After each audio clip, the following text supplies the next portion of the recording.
श्रीहरि 30वां अध्याय पतिव्रता के लिए नियम। नारद जी बोले, हे तपोनिधि, आपने पहले जो पतिव्रता स्त्री का महानता बताई, उसके भी व्रत उपवास के साथ रहने की बात कही, तो आप बताएं कि पतिव्रता स्त्री के साथ क्या लक्षण है और किन किन नियमों का पालन करना चाहिए। श्री नारायण जी बोले, हे नारद, पतिव्रता स्त्री मन कर्म वचन से अपने पति को निरंतर सम्मान देती रहे, अहंकार तथा क्रोध को त्याग कर पति की सेवा कर उसे आनंद देती है और स्वयं भी आनंदित होती है।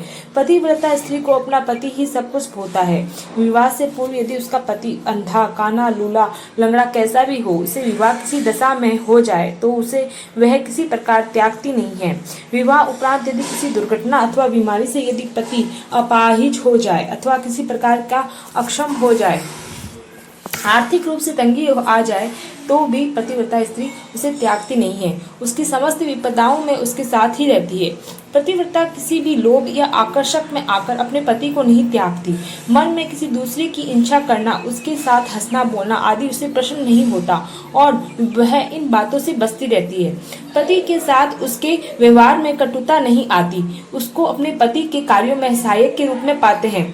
पतिव्रता स्त्री कभी भी अपने पति से छिपाकर उसकी आज्ञा के बिना किसी को भी, यहाँ तक कि अपने भाई बहनों को भी धन नहीं देती। पतिव्रता बुरे व्यक्तियों से, बुरी स्त्रियों से, बुरे कामों से सदा अपने को दूर रखती है। पतिव्रता कभी भी अपने पति के अलावा किसी व्यक्ति की प्रशंसा नहीं करती। पति के कार्यों में बिना सोचे समझे बाधा नहीं पहुंचाती। पति के बुलाने पर तुरंत आ जाती है। अपने पति से ऊंचे स्वर में नहीं बोलती और अपनी सहेलियों में, अपने माता पिता, बंधु बांधवों में पति की बुराइयां नहीं करती। अपने पति से द्वेष नहीं रखती। पति जब काम काज से हार थका घर आए तो वह मधुर वाणी से बोले और उसके श्रम को हरने का प्रयत्न करती। पतिव्रता के लिए पति ही देवता, गुरु, तीर्थ, व्रत, धन सब कुछ वही होता है। ऐसी पतिव्रता उत्तम लक्षणों वाली स्त्रियां अपने पति के साथ स्वर्ग का आनंद भोगती है। नारद जी ने पूछा, हे भगवान, जो स्त्रियां अपने पतिव्रत स्वभाव से गिर जाती है, सो उसको क्या फल मिले?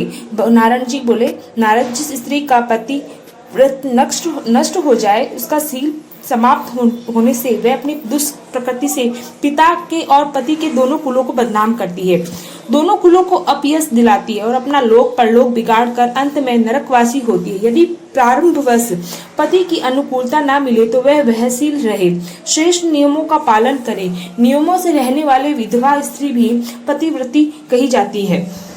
जो स्त्री पति की कामनाएं प्रसन्नता से पूर्ण करती है, वह सदा प्रसन्नता व आनंद की अधिकारिणी बन जाती है। बुरे कर्मों में संलग्न रहकर पति का निरादर करना वाली तथा दिखावटी अथवा प्रतिव्रत का ढोंग करने वाली स्त्रियां आगामी जन्मों में कुतियां, सुअरियां आदि अधम योनियों को प्राप्त होती है। 30वां अध्याय समाप्त। श्रीहरि 31वां अध्याय पुरुषोत्तम मास के व्रत की पूर्णता। नारद जी ने पूछा, हे बद्रीपते, आपने व्रती को कांसी का संपुटन देने को कहा है, सो ऐसा क्यों? श्री नारायण बोले, हे नारद, किसी समय पार्वती जी ने ये व्रत किया था। तब उन्होंने महादेव जी से ये जानना चाहा कि ऐसी कौन सी क्रिया आवश्यक है जिससे यह पुरुषोत्तम व्रत पूर्ण होवे। तब महादेव जी ने बताया कि व्रत को पूरा करने के लिए ब्रह्मांड के आकार का योग्य संपुट देना चाहिए, किंतु ऐसा संभव न होने पर उससे एक एवज में कांसी का संपुट दिया जाए। उसके लिए कांसी का थाल या परात लेकर उसमें 30 मालपुए 7 बार धागे से लपेट कर रखे और मुदित मन से उसका पूजन करे और ब्राह्मण को देवे। यदि शक्ति सामर्थ्य हो तो 30 संपुट दिए जाने चाहिए। पार्वती जी ने ऐसा ही किया और उत्तम विद्वान ब्राह्मणों को दान देकर विधि पूर्वक अपना पुरुषोत्तम व्रत पूर्ण किया। श्री नारायण के वचनों को सुनकर नारद जी ने उन्हें बारंबार प्रणाम किया। मैंने इस पुरुषोत्तम मास का श्रेष्ठ महात्म्य सुना है। मुझे निश्चय ही हो गया है कि इसके भक्ति पूर्वक सविधि संपन्न करने और महात्म्य को सुनने से मनुष्य का महापाप नष्ट हो सकते हैं। जब किसी मनुष्य को अमृत मिल जाए तो वह किस वस्तु की इच्छा करेगा?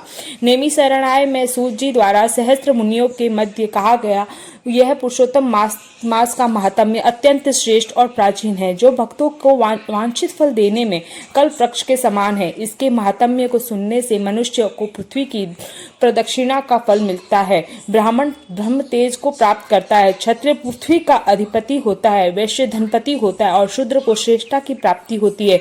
भगवान श्री कृष्ण की यह कथा रूपी अमृतवाणी है, जिसे श्रवण कर नेमि शरणाई में एकत्र मुनीश्वरों ने अत्यंत सुख प्राप्त किया। 31वां अध्याय समाप्त।